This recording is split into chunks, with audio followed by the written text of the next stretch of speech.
Assalamualaikum warahmatullahi wabarakatuh. Selamat siang yang kami hormati Bapak Dr. Rio Afriananda, STMT, WCMCP, selaku dosen pengampu mata kuliah riset operasional. Mohon izin Pak dosen, dalam kesempatan ini perkenalkanlah saya akan mempresentasikan sebuah topik yang sangat krusial dalam dunia manajemen rantai pasok dan logistik, yaitu metode least cost atau metode pojok biaya terendah. Dalam dunia industri yang kompetitif saat ini, efisiensi adalah kunci setiap rupiah yang bisa kita hemat dalam jalur distribusi. Akan langsung berdampak positif pada profitabilitas perusahaan.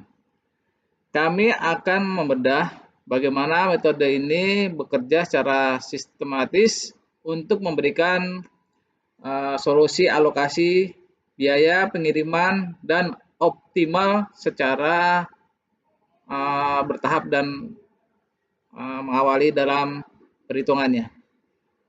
Slide kedua, jembatan menuju pendahuluan. Sebelum kita masuk ke dalam perhitungan rumitnya, mari kita samakan persepsi terlebih dahulu. Mengapa kita memerlukan model transportasi? Dalam logistik, tantangan terbesar kita bukan sekedar memindahkan barang dari titik A ke titik B, melainkan bagaimana memindahkan ribuan unit barang dari berbagai pabrik ke berbagai gudang. Tujuannya adalah untuk meminimalis total biaya yang untuk dikeluarkan. Slide yang ketiga, membedah konsep dasar. Secara konseptual, model transportasi bertumpu pada dua hal utama, yaitu yang pertama, definisi dasar.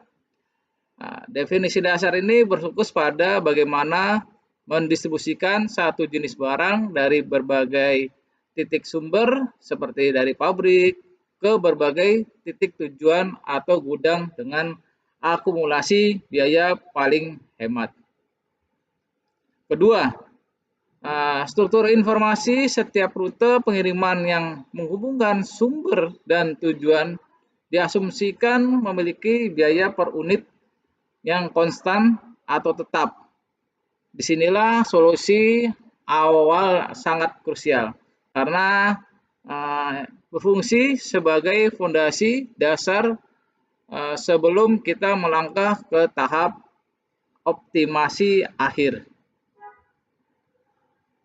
Kita juga bisa melihat struktur dasar dari model transportasi secara sederhana. Model ini bekerja dengan mengidentifikasi dua variabel utama. Variabel itu meliputi satu, sumber atau supply atau biasa disebut dengan kapasitas pabrik. Berapa banyak barang yang bisa kita hasilkan. Yang kedua, tujuan dan demand, permintaan gudang. Berapa banyak kebutuhan pasar yang harus dipenuhi. Aturan mainnya adalah setiap rute pengiriman memiliki biaya konstan per unit sebelum kita mencari titik optimum global yang mutlak. Riset operasional mengharuskan kita mencari solusi kelayakan awal.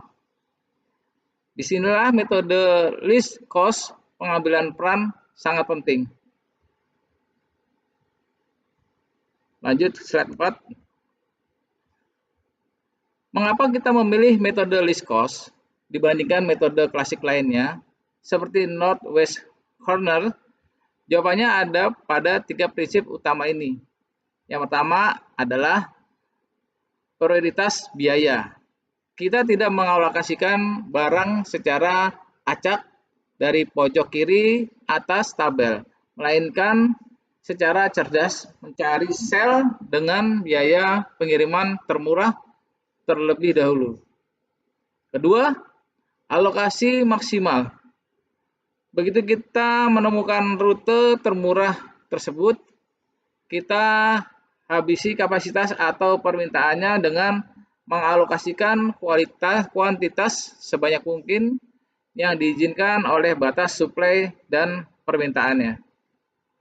Ketiga, efisiensi sejak awal. Secara empiris, karena fokus pada biaya termurah, total biaya pengiriman yang dihasilkan oleh metode ini jauh lebih murah dan lebih mendekati solusi optimal akhir dibandingkan metode sudut barat laut.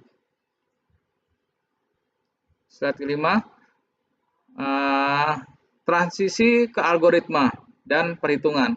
Bagaimana algoritma ini bekerja di lapangan? Ada 4 langkah struktur yang berulang, antara lain langkah pertama adalah kita cari sel dengan biaya terkecil di seluruh tabel matriks. Langkah kedua, alokasikan unit sebanyak mungkin ke sel tersebut. Langkah ketiga, kurangkan kapasitas suplai dan permintaan demand setelah teralokasikan. Yang keempat, terakhir, coret baris atau kolom yang sisa nilainya sudah menjadi 0. Lalu kita ulangi siklus ini ke sel-sel aktif yang tersisa hingga semua permintaan terpenuhi.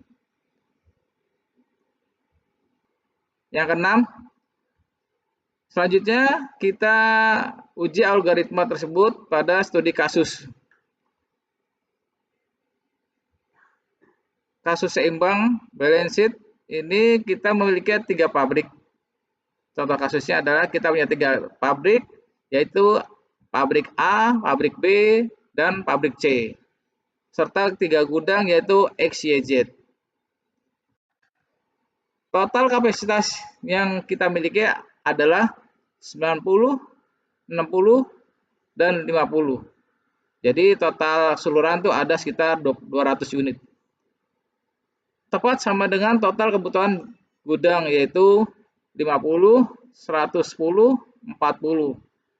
Sehingga totalnya mencapai 200 unit. Angka di dalam kurung siku melambangkan nilai biaya pengiriman per unit barang. Tugas kita sekarang adalah mendistribusikan 200 unit barang ini dengan biaya total paling minimal. Slide 7. Langkah pertama adalah kita mencari biaya paling kecil di seluruh isi tabel ini. Dan kita temukan angka 5 pada sel A dan Y. Pabrik A ke gudang Y. Sekarang kita bandingkan pabrik A sanggup menyuplai 90 unit, sedangkan gudang Y meminta 110 unit. Mengikuti aturan alokasi maksimal, kita masukkan seluruh kapasitas pabrik A sebesar 90 unit ke rute ini. Dampaknya adalah kapasitas pabrik A langsung habis menjadi 0 sehingga baris A kita coret. Dan sisa permintaan gudang Y kini berkurang, tersisa tinggal 20 unit lagi. Selanjutnya slide 8. Karena baris A sudah tidak aktif, fokus kita bergeser ke baris B dan C yang masih aktif di sini. Biaya terkecil berikutnya berada di angka 10, yaitu pada sel C dan Y, dan sel B dan Z. Pertama kita penuhi sisa permintaan gudang Y sebesar 20 unit dengan mengambil dari pabrik C di sel C dan Y. Hal ini membuat kolom Y resmi dicoret dan sisa kapasitas pabrik C berkurang menjadi 30 unit. Yang kedua, pada sel B dan Z, kita alokasikan 40 unit untuk memenuhi seluruh kebutuhan gudang Z. Sehingga kolom Z juga dicoret dan sisa kepentingan pabrik B tersisa menjadi sebanyak 20 unit. Sekarang salah satunya kolom yang bisa membutuhkan barang adalah gudang X dengan permintaan 50 unit.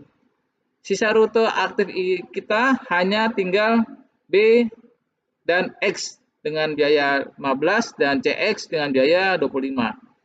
Kita alokasikan sisa suplai pabrik B sebanyak 20 unit ke BX dan sisa kapasitas pabrik C sebanyak 30 unit. Ke CX semua alokasi kita telah selesai dikerjakan. Slide 9. Inilah hasil visual dari distribusi matrik alokasi akhir kita. Sel-sel berwarna hijau tebal menandakan jumlah unit barang yang dikirim. Pabrik A mengirim 90 unit ke gudang Y. Pabrik B mengirim 20 unit ke gudang X dan 40 unit ke gudang Z. Pabrik C mengirim 30 unit ke gudang X dan 20 unit ke gudang Y. Seluruh baris suplai dan kolom demand telah bernilai 0, menandakan solusi awal kita telah sukses terbentuk sepenuhnya. Slide 10.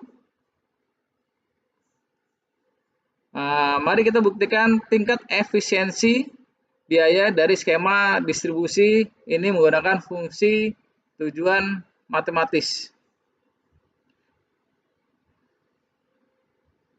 Diketahui Z merupakan total biaya transportasi keseluruhan. Sigma ini adalah penjumlahan dari seluruh rute yang terpilih. XIJ ini merupakan volume atau jumlah unit barang yang dikirim dari sumber I ke tujuan Z. CIJ, C sub IJ biaya kos pengiriman per unit barang dari sumber I ke tujuan J. Maka rumus substitusi nilai kasus adalah Z sama dengan 90 dikali 5 dikalikan ditambah dengan 20 kali 15 ditambah 40 kali 10 tambah 30 kali 25 dan 20 kali 10.